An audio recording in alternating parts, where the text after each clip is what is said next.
റഷ്യയിൽ ഇപ്പോൾ നടക്കുന്ന ഈ സെപ്പാർട്ട് 2025 എക്സസൈസിൽ ഇസ്കാന്ദർ ബാലിസ്റ്റിക് മിസൈലുകളെ കലിനിൻഗ്രാഡ് റീജിയണിൽ പോളണ്ടിന്റെ അതിർത്തിയോട് നിർത്തി എന്നുള്ള ചില വാർത്തകൾ നിങ്ങൾ അറിഞ്ഞിട്ടുണ്ടാകും. എന്നാൽ ആ സമയം അതൊരു വലിയ കാര്യമായി മാറിയില്ല. എന്നാൽ അവിടെ ഡെപ്ലോയ് ചെയ്യപ്പെട്ട മിസൈലുകളെ എക്സസൈസിന് വേണ്ടി മാത്രമാണ് ഞങ്ങൾ നിർത്തിയിരിക്കുന്നത് എന്ന് പറഞ്ഞ റഷ്യ ഇപ്പൊ പെർമനന്റായി ഞങ്ങളത് നിർത്താൻ പോവുകയാണ് എന്നൊരു വാർത്ത പുറത്തുവിട്ടു. ഒരു എമർജൻസി സാഹചര്യത്തിൽ എത്രത്തോളമാണ് നമ്മെ കൊണ്ട് പെട്ടെന്ന് മിസൈൽസ് അവിടെ ഫയർ ചെയ്യാൻ സാധിക്കുക, നിർത്താൻ സാധിക്കുക, ഇവയെല്ലാം അറിയാനായി അതിന്റെ പെർമനന്റ് ലോഞ്ചേഴ്സ്, അതിന്റെ സപ്പോർട്ടീവ് എക്യുപ്മെന്റ്സ് എല്ലാം അവിടേക്ക് കൊണ്ടുവരാൻ തുടങ്ങിയിട്ടുണ്ട്. ഇത് വളരെ വലിയൊരു കാര്യമായി മാറിയിരിക്കുകയാണ്. പോളണ്ട് ഇപ്പൊ തന്നെ നാറ്റോയോട് ചോദ്യം ചോദിക്കാൻ തുടങ്ങിയിട്ടുണ്ട്. ഒരു എക്സസൈസ് എന്ന പേര് ഇസ്കാന്ദർ മിസൈൽസിനെ ഇവിടെ കൊണ്ടുവന്ന് നിർത്തിയിരിക്കുകയാണ്. കലിനിൻഗ്രാഡ് റീജിയനിൽ നിന്നും അത് ലോഞ്ച് ചെയ്താൽ പോളണ്ട് മുഴുവനായും അതിന്റെ ടാർഗറ്റ് റേഞ്ചിനുള്ളിലേക്ക് വരും. ഇതൊന്നും നിങ്ങൾ ആരും ചോദിക്കില്ലേ?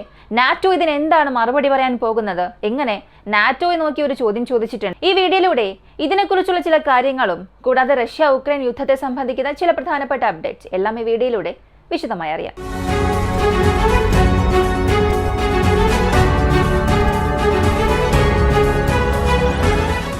ഇസ്കാന്ദർ ബാലിസ്റ്റിക് മിസൈൽ റഷ്യയുടെ ആർസനലിൽ അമേരിക്കയുടെ ATACMSന് സമാനമായ ഒരു ബാലിസ്റ്റിക് മിസൈൽ സിസ്റ്റമാണ്.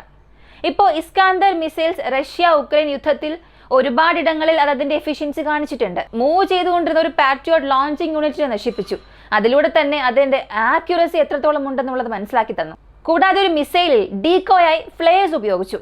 അതായത് ഓരോ മിസൈൽസിലും 6 ഇൻഡിവിജ്വൽ ഫ്ലെയർ സിസ്റ്റവും ആ റഡാർ ഡിക്കോയ്സും സെറ്റ് ചെയ്ത് റഷ്യ ഒരു റെക്കോർഡ് തന്നെ അവിടെ ക്രിയേറ്റ് ചെയ്തു. ഇസ്കാന്ദർ മിസൈൽസ് ഇതൊക്കെ കൊണ്ട് മാത്രമല്ല ഡെഡ്ലി, അതിന്റെ ആക്യുറസി കൂടുതലാണ്, ഫ്ലെയർസ് റിലീസ് ചെയ്യും, ഡീകോയ്സ് മിഡ് എയറിൽ തന്നെ കാറ്റിൽ പറന്ന് വന്നുകൊണ്ടിരിക്കുമ്പോൾ തന്നെ ഇവയെല്ലാം റിലീസ് ചെയ്യും. ഇതൊക്കെ മാത്രം ഇതിനെ ഡെഡ്ലിയാക്കി മാറ്റുന്നില്ല. ഇതിന്റെ വാർഹെഡ് വെയിറ്റും ഇതിന്റെ ഓപ്പറേഷണൽ റേഞ്ചും റഷ്യയുടെ ആർസണൽ ഇതിനെ ഫ്രണ്ട് ലൈനിലുള്ള മിസൈൽസിൽ വളരെ മോശമായ ഒന്നാക്കി മാറ്റിയിട്ടുണ്ട്. ഇപ്പോൾ ഈ കലിനിൻഗ്രാഡ് റീജിയണിൽ ഇതിനെ നിർത്തിയെന്ന് പറഞ്ഞല്ലോ. ബാൾട്ടിക് സീ കണക്ഷന് റഷ്യയ്ക്കുള്ള ഒരേയൊരു ഓപ്ഷൻ അത് ഈ കലിനിൻഗ്രാഡ് റീജിയൻ ആണ്. ഇതിന് മുകളിലായി ലിത്വാനിയ, ലാറ്റ്വിയ, എസ്റ്റോണിയ പോലുള്ള രാജ്യങ്ങളും ഈ വശത്ത് പോളണ്ട്, പുറകിലേക്ക് നോക്കിയാൽ റഷ്യയുമായി ബോർഡർ ചെയ്യുന്ന ബെലറസ് പോലുള്ള രാജ്യങ്ങളുണ്ട്. ഇപ്പോൾ ഈ കലിനിൻഗ്രാഡ് എൻക്ലേവ് ഇതിൽ ഈ സ്വാറ്റ്കി കോറിഡോർ ഉണ്ട്. ചില കിലോമീറ്ററുകൾ ദൂരമുള്ള ഒരു ചെറിയ കോറിഡോറാണിത്. പോളണ്ടിനും ലിത്വാനിയയ്ക്കും ഇടയിലുള്ള ഒരു ബോർഡർ ഷെയറിംഗ് പ്രദേശമാണ് ഇത്. റഷ്യ ബെലറസിൽ നിന്നും ആക്സസ് ചെയ്താൽ പൂർണ്ണമായും അവിടെ ബാൾട്ടിക് രാജ്യങ്ങൾ ഒറ്റയാക്കപ്പെടും. അവരുടെ കണക്ഷൻ അവിടെ കട്ടാകും. അതുപോലെ ബാൾട്ടിക് കടലിലൂടെ മാത്രമേ മറ്റ് നാറ്റോ രാജ്യങ്ങളെ കൊണ്ട് ബാൾട്ടിക് രാജ്യങ്ങളെ ആക്സസ് ചെയ്യാൻ കഴിയുകയുള്ളൂ.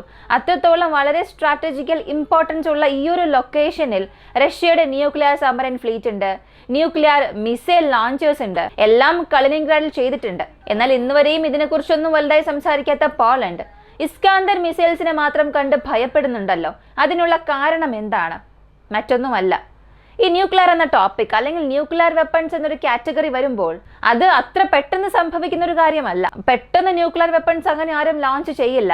ന്യൂക്ലിയർ വെപ്പൺസ് നമ്മെ കൊണ്ടൊരു സേഫ് കാറ്റഗറിയിൽ വയ്ക്കാൻ സാധിക്കും. കാരണം MID കോൺസെപ്റ്റിന് കീഴിൽ ഒരു ന്യൂക്ലിയർ വെപ്പൺ ഫയർ ചെയ്യപ്പെട്ടു അല്ലെങ്കിൽ ഒരു രാജ്യം അവിടെ ഫയർ ചെയ്താൽ അതാണ് ലോകത്തിന്റെ നാശത്തിന്റെ തുടക്കമായി മാറുക.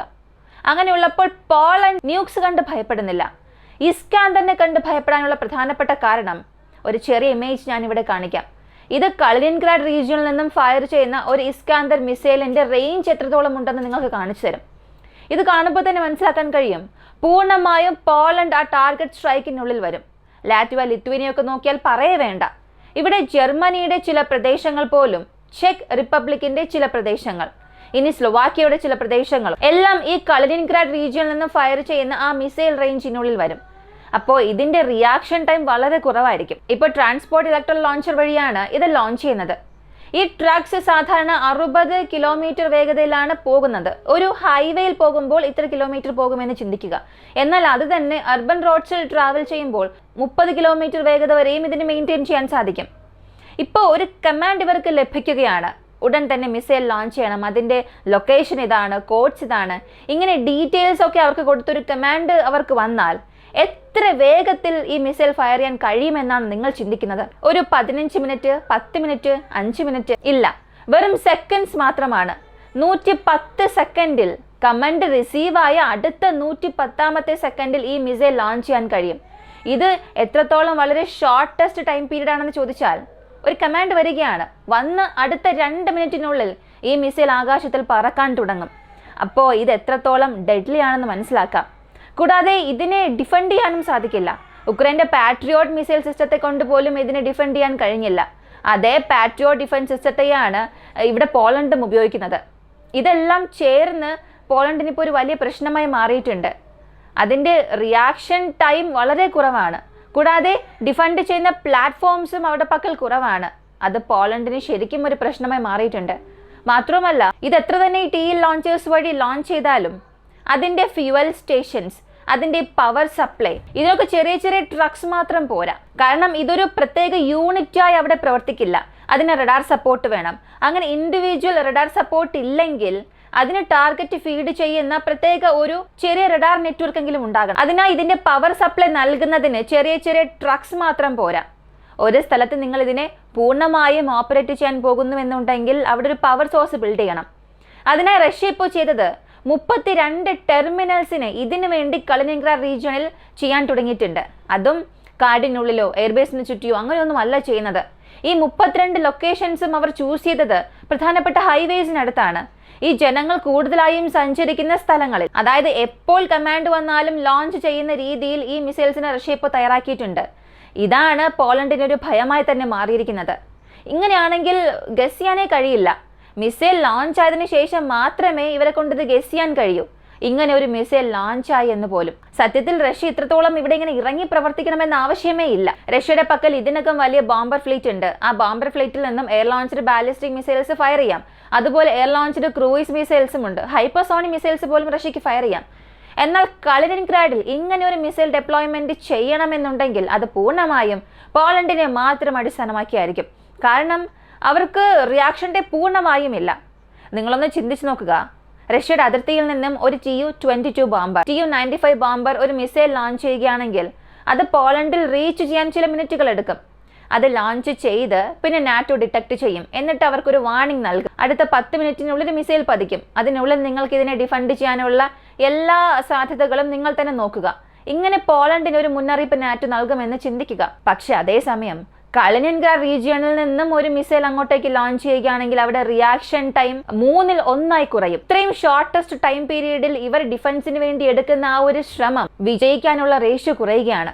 അപ്പോൾ റഷ്യ സൈക്കോളജിക്കൽ ഗെയിം പോളണ്ടുമായി ആരംഭിച്ചിട്ടുണ്ട്. ഇത് അവർക്ക് മാത്രമല്ല പ്രശ്നം, അടുത്തുള്ള ലാറ്റ്വിയ, ലിത്വേനിയ ഇവർക്കും വലിയൊരു പ്രശ്നമാണ്. പോളണ്ടിനെ തന്നെ ഇങ്ങനെ ചെയ്യുന്നുവെന്നുണ്ടെങ്കിൽ നമ്മയൊക്കെ എന്ത് ചെയ്യും? പോളണ്ടിന് പോലും റഷ്യ ഇത്ര വലിയ പരിഭ്രാന്തി സൃഷ്ടിക്കുകയാണ്. അപ്പോൾ നമ്മെ എന്തായാലും ഇവർ വെറുതെ വിടില്ല. ലാറ്റ്വിയ, ലിത്വേനിയൊക്കെ ചെറിയ ചെറിയ രാജ്യമാണ്, ബാൾട്ടിക് കരയിലുള്ള ചെറിയ രാജ്യങ്ങൾ. അവർക്കെല്ലാം ഇതൊരു വലിയ പ്രശ്നമായി മാറിയിരിക്കുകയാണ്. അപ്പോൾ റഷ്യ അവരുടെ സൈക്കോളജിക്കൽ വാർഫെയർ, റഷ്യ ഉക്രൈൻ യുദ്ധം എന്നതിനപ്പുറം ബാൾട്ടിക് കടൽ പ്രദേശത്തേക്ക് കൊണ്ടുവരാൻ തുടങ്ങിയിട്ടുണ്ട്. അതും ഇസ്കാന്ദർ മിസൈൽസിനെ ഉപയോഗിച്ച്. വീഡിയോ അവസാനിക്കുന്നതിന് മുൻപ് മറ്റൊരു കാര്യം പറയേണ്ടത്, റഫേൽ യുദ്ധവിമാനങ്ങൾ വാങ്ങാനായി 24 ബില്യൺ കരാർ ഒപ്പുവെക്കുമെന്നുള്ളൊരു തീരുമാനങ്ങളൊക്കെ എടുത്തിരുന്നു. അത് സംബന്ധിക്കുന്ന അപ്ഡേറ്റ്സ് എത്രയും പെട്ടെന്ന് വരുമെന്നുള്ള വാർത്തകളും വന്നിരുന്നു. സത്യത്തിൽ ഈ റഫേൽ വിമാനങ്ങളെ നമ്മൾ ഓർഡർ ചെയ്യണമെന്നുണ്ടെങ്കിൽ F4 വേരിയന്റിൽ ചില വിമാനങ്ങളും 2030-ൽ F5 വേരിയന്റും വരും. പക്ഷേ ഈ വിമാനങ്ങൾ വരുന്നതിനെ ചുറ്റിപ്പറ്റി ചില ചോദ്യങ്ങളും കുഴപ്പങ്ങളും വരുന്നുണ്ട്. എന്നെ സംബന്ധിച്ചിടത്തോളം ഈ റഫേൽ വിമാനങ്ങൾ നല്ല വിമാനങ്ങളാണ്, യാതൊരു മാറ്റവും വേണ്ട. എന്നാൽ ഇതിൽ നമ്മുടെ ഇൻഡിജിനസ് കോമ്പണൻസ് എത്രത്തോളം ഇന്റഗ്രേറ്റ് ചെയ്യാമെന്നുള്ളതിൽ ചില പ്രശ്നങ്ങളുണ്ട്. ഇപ്പോൾ മറ്റ് പ്ലാറ്റ്ഫോംസ് എടുക്കുകയാണെങ്കിൽ എല്ലാ യുദ്ധവിമാനത്തിലും ഒരു 65% നമ്മുടെ ആഭ്യന്തരമായ നിർമ്മിതികൾ നമ്മൾ ഉപയോഗിക്കുന്നുണ്ട്. എന്നാൽ ഈ റഫേലിൽ നമ്മെക്കൊണ്ട് റഡാർ പോലും മാറ്റി ഉപയോഗിക്കാൻ കഴിയില്ല. കാരണം അവരുടെ സ്റ്റാൻഡേർഡിൽ അവരുടെ സോഴ്സ് കോഡ് ബ്രേക്ക് ചെയ്യാത്ത രീതിയിൽ എന്തൊക്കെ നൽകിയിട്ടുണ്ടോ അത് മാത്രമാണ് ഉപയോഗിക്കുന്നത്. അത് സംബന്ധിക്കുന്ന ചില കോംപ്രമൈസേഷൻ റഫേൽ ചെയ്ത് ഫ്രാൻസ് ചെയ്യുകയാണെങ്കിൽ യുദ്ധവിമാനങ്ങൾ വാങ്ങുന്നതിൽ നമുക്ക് യാതൊരു പ്രശ്നവുമില്ല. എന്നാൽ ചിന്തിച്ചു നോക്കുക, 24 ബില്യണാണ്. എത്ര വലിയൊരു തുകയെന്ന് ചിന്തിച്ചു നോക്കുക. ഏകദേശം ഒരു 2 ലക്ഷം കോടിയോളം വരുന്നുണ്ട്. അത്രയും വലിയൊരു ഡീൽ നിങ്ങൾ മേക്ക് ചെയ്യുകയാണ്. അത്ര വലിയ പണം കൊടുത്ത് വാങ്ങുന്ന ഒരു യുദ്ധവിമാനത്തിൽ നിങ്ങളുടെ ആഭ്യന്തര നിർമ്മിതി നിങ്ങൾ കൊണ്ട് ചെയ്യാൻ കഴിയുന്നില്ല എന്നുണ്ടെങ്കിൽ അത് നമുക്കുള്ളൊരു നഷ്ടം തന്നെയാണ്. വ്യക്തമായി നമുക്കുള്ളൊരു ലോസ് ആണ്.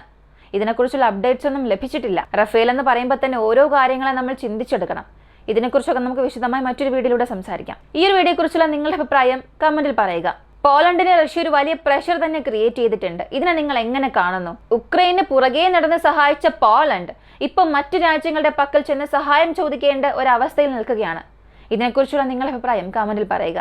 കൂടുതൽ അപ്ഡേറ്റ്സിനായി വോയിസ് ഓഫ് വിക്കി നമ്മുടെ ചാനൽ സബ്സ്ക്രൈബ് ചെയ്യുക. മറ്റൊരു വീഡിയോയുമായി വീണ്ടും കാണാം.